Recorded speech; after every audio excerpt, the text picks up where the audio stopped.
Hey everyone, welcome back to my channel. In this video, I will show you how to send a once message on WhatsApp. Let's get started.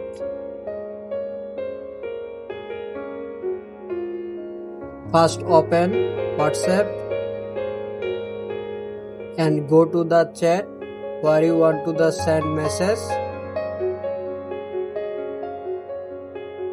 Tap on the attachment icon and select either a photo, video or text. Now before sending, look for the view once icon next to the send button. Tap on it. This makes your photos, video or message disappear after the person view it once. That's how you send a view once message on WhatsApp. Don't forget to like, share and subscribe my channel. Thank you.